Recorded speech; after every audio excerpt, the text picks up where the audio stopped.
नमस्कार दोस्तों, welcome to my YouTube channel. आज हम बात करेंगे मंगलवार यानी कल के बाज़ार के बारे में। बाज़ार में खुलते ही दिखेगा ज़बरदस्त एक्शन और ये 10 बातें बेहद अहम हो सकती हैं बाज़ार के लिए, जो बाज़ार का डायरेक्शन तय कर सकती हैं। तो अगला हफ्ता बाज़ार के लिए बेहद अहम हो सकता है। कारोबारी साल 2026 का या पहला हफ्ता हो जिसमें अमेरिकी टैरिफ नीतियों के ऐलान पर नज़र होगी। इसके अलावा कई अहम आंकड़े जारी होने वाले हैं जिसका बाजार पर सीधा असर दिखाई पड़ेगा। बात करें कारोबारी साल 2024-25 की, तो यह आखिरी हफ्ता घरेलू बाजार के लिए काफ़ी पॉजिटिव रहा। पिछले हफ्ते निफ्टी ने करीब 169 अंकों की बढ़त के साथ बंद हुआ। सेंसेक्स में भी 500 से ज़्यादा अंकों की तेज़ी देखी गई। बाजार में पिछले हफ्ते पौने हफ्ते की बढ़त दिखी।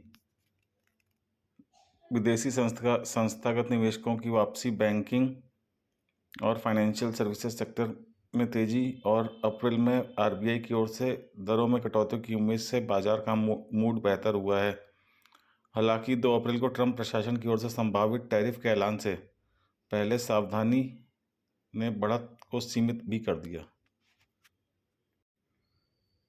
1 अप्रैल से शुरू होने वाला अगला हफ्ता छोटा होगा। 31 मार्च सोमवार को ईद के मौके पर बाजार बंद रहेगा, लेकिन इस हफ्ते छोटे बाजार में तेजी बरकरार रहने की उम्मीद है। शुरुआत में ट्रंप के टैरिफ ऐलान से अनिश्चितता बनी हुई है, लेकिन इसके बाद स्थिरता और सॉफ्ट कवरिंग की संभावना से बढ़त की संभावना है।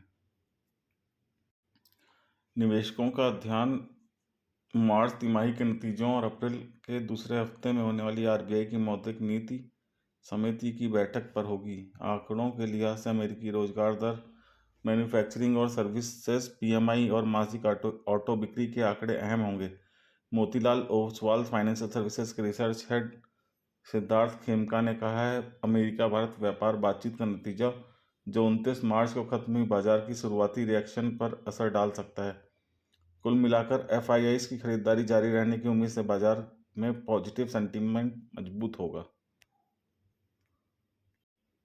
बात करें पिछले हफ्ते की, तो पिछले हफ्ते 28 मार्च को खत्म हुए हफ्ते में निफ्टी और सेंसेक्स में बढ़त रही, लेकिन ब्रॉडर मार्केट ने तुलनात्मक रूप से कमजोर प्रदर्शन किया। निफ्टी मिड कैप में 0.3% और निफ्टी स्मॉल कैप में 0.55% की गिरावट दिखी। ऑटो और फार्मा सेक्टर पिछले हफ्ते 2% से ज़्यादा गिरे, क्योंकि ट्रंप ने 25% ऑटो आयात टैरिफ का ऐलान किया है। यह अभी 2 अप्रैल से लागू होना है। जियोजीत इन्वेस्टमेंट के रिसर्च हेड विनोद नायर ने कहा है, अगला हफ्ता टैरिफ घटनाक्रमों से के लिहाज से अहम होगा। निवेशक अर्थव्यवस्था पर पड़ने वाले इस असर का आकलन करेंगे। अमेरिका में रोजगार के आंकड़े, भारत में मैन्युफैक्चरिंग आंकड़े पर भी नजर रहेगी। इसके अलावा कारोबारी साल 2025 की चौथी तिमाही के नतीजे भी आय में रिकवरी की तस्वीर साफ करेंगे। 2 अप्रैल को ट्रंप प्रशासन अगली टैरिफ का ऐलान करेगा। एनालिस्ट का मानना है, अगर टैरिफ सख्त हुए तो ग्लोबल स्तर पर टैरिफ और बढ़ सकता है, जिससे ग्लोबल और अमेरिकी अर्थव्यवस्था प्रभावित होगी। अगले हफ्ते अमेरिका के रोजगार के आंकड़े आने हैं। फरवरी में जॉल्ट और मार्च के बेरोजगारी दर व नॉन फॉर्म पेरोल आंकड़ों पर नजर रहेगी। फरवरी में बेरोजगारी दर 4.1% थी, जो मार्च में बढ़ सकती है। 4 मार्च को फेड चेयरमैन का भाषण है।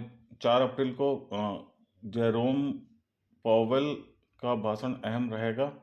टैरिफ ऐलान के बाद यह ब्याज दरों पर संकेत दे सकता है। वैश्विक आर्थिक आंकड़े, अमेरिका, चीन, जापान समेत अन्य देशों के मार्च में मैन्युफैक्चरिंग और सर्विसेज पीएमआई के अंतिम आंकड़े देखे जाएंगे। घरेलू आर्थिक आंकड़े, भारत में 2 अप्रैल को एचएसबीसी मैन्युफैक्चरिंग पीएमआई 57.6 और 4 अप्रैल को सर्विसेज पीएमआई 57.7 के अंतिम आंकड़े आएंगे। विदेशी मुद्रा भंडार के आंकड़े भी 4 अप्रैल को जारी होंगे, जो 21 मार्च तक $658 बिलियन थे।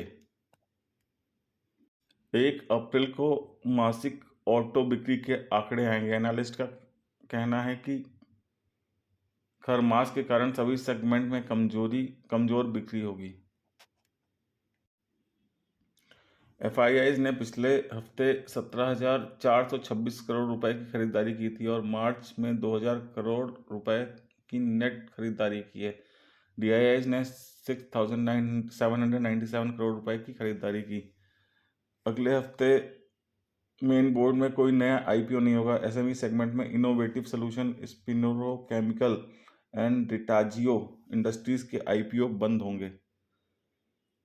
टेक्निकल तौर पर निफ्टी मजबूत हफ्ते के बाद अब कंसोलिडेशन मोड में जा चुका है। साप्ताहिक चार्ट पर डोजी कैंडल के फिलहाल कंसोलिडेशन के ही संकेत मिल रहे हैं। हालांकि बड़ा ट्रेंड पॉजिटिव है। जो इंडेक्स 23,800 के नीचे रहता है तब तक कंसोलिडेशन जारी रह सकता है। निफ्टी के लिए 23,440 के स्तर पर पहला सपोर्ट है। इसके बाद 23,000 पर अगला सपोर्ट है।